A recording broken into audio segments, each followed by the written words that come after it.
Hello guys, welcome to my YouTube channel. So আজি আমি আলোচনা কৰিম চিফ মিনিষ্টাৰ আত্মনিৰ্ভৰশীল অসম অভিযানৰ বিষয়ে। প্ৰথমতে আমি জানিম আপোনাৰ ডিষ্ট্ৰিক্টত কেতিয়া ইণ্টাৰভিউ হ'ব। লগতে আপোনাৰ SMS কল অহা নাই নেকি? কেনেকৈ চেক কৰিব আপোনাৰ এডমিট কাৰ্ডখন?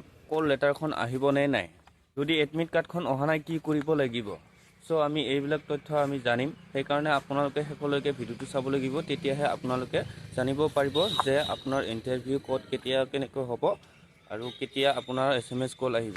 প্ৰথমতে আলোচনা কৰিম যে আপোনাৰ ডিষ্ট্ৰিক্টত কেতিয়া ইণ্টাৰভিউ হ'ব। সো আপোনাৰ ডিষ্ট্ৰিক্টত কেতিয়া ইণ্টাৰভিউ হ'ব সেইটো চৰকাৰীভাৱে কোনো ধৰণৰ লিষ্ট দিয়া নাই। তাৰ কাৰণে আপোনালোকে কোনো চিন্তা নকৰিব। যদি আপুনি এপ্লিকেশ্যন ছাবমিট কৰিছে তেতিয়াহ'লে আপোনাৰ তাত SMS কল নিশ্চয় আহিব। যদি আপোনাৰ তাত এতিয়াও SMS কল অহা নাই তেতিয়াহ'লে কি কৰিব? সো তেতিয়াহ'লে আপোনালোকে একো চিন্তা কৰিব নালাগে, কাৰণ এতিয়ালৈকে ইণ্টাৰভিউ লোৱা শেষ হোৱা নাই। সো ইণ্টাৰভিউৰ কাৰণে মাত্ৰ 15 বা 20 জনকৈ তেনেকুৱা মাতি আছে এটা ডিষ্ট্ৰিক্টত। সো সেইকাৰণে আপোনালোকে চিন্তা নকৰিব, SMS আহি যাব। আলোচনা কৰিম এডমিট কাৰ্ডখন আপুনি কেনেকৈ চেক কৰিব। সো তাৰ কাৰণে আমি আমাৰ যিকোনো এটা ক্ৰম বজাৰৰ অ'পেন কৰিব লাগিব। ক্ৰম বজাৰ অ'পেন কৰাৰ পিছতহে আমি আপোনাক দেখুৱাব পাৰিম। সেইকাৰণে আপুনি পোনপ্ৰথমে ক্ৰম বজাৰত যাব। ক্ৰম বজাৰত যাই তেনে আপুনি চাৰ্চ কৰিব লাগিব। সো মই আপোনালোকক ক্ৰম বজাৰলৈ লৈ গৈছোঁ কিছু সময়ৰ কাৰণে, ঠিক আছে। প্ৰথমতে আপুনি ইয়াতে চাৰ্চ কৰিব লাগিব CMAA।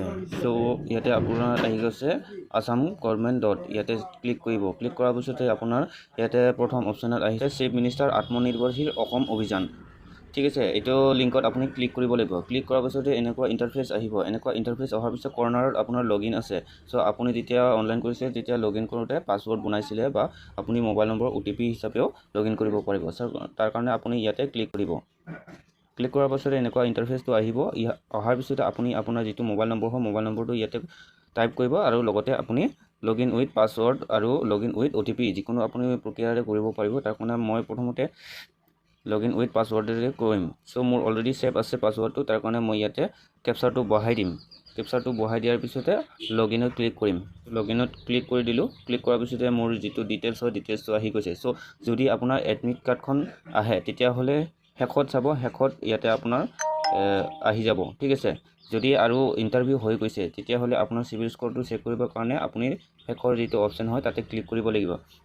ক্লিক কৰাৰ পিছতে আপুনি ইয়াত চেক কৰিব civil score of the application not yet update. So মোৰ ইণ্টাৰভিউ হৈ গৈছে, তথাপিও চিভিল স্ক'ৰটো আপলোড দিয়া নাই। সো তাৰ কাৰণে আপোনালোকে চিন্তা নকৰিব, আপোনাৰ তাত SMS কল আহি যাব, ঠিক আছে। আপুনি একো চিন্তা কৰিব নালাগে, আপোনাৰ কল লেটাৰ আহি যাব। সো তাৰ কাৰণে আপোনালোকে ডেইলি চেক কৰি থাকিব লাগিব, ঠিক আছে। মেইন কথা এটা কি, আপোনাৰ যিখন এডমিট আহিব, যেতিয়া কল SMS আহিব সেই এডমিটখন অনলি 12 ঘণ্টাৰ কাৰণেহে এলাউ কৰা হয়। সেইকাৰণে আপোনালোকে SMS কল অহাৰ লগে লগে সেই এডমিট কাৰ্ডখন ডাউনলোড কৰি ল'ব লাগিব। তেতিয়াহ'লেহে আপোনাৰ এডমিট কাৰ্ডখন পাব। যদি আপোনাৰ এডমিট কাৰ্ডখন ইণ্টাৰভিউৰ টাইমটো উকলি যায় তেতিয়াহ'লে আপোনালোকে ডাউনলোড কৰিব নোৱাৰিব। ভিডিঅ'টো চোৱাৰ বাবে বহুত বহুত ধন্যবাদ থাকিল। সেইকাৰণে যদি ভাল লাগিছে ভিডিঅ'টো লাইক শ্বেয়াৰ কমেণ্ট কৰিব। লগতে যদি চেনেলটো নতুনকৈ চাই আছে ছাবস্ক্ৰাইব কৰিবলৈ নাপাহৰিব।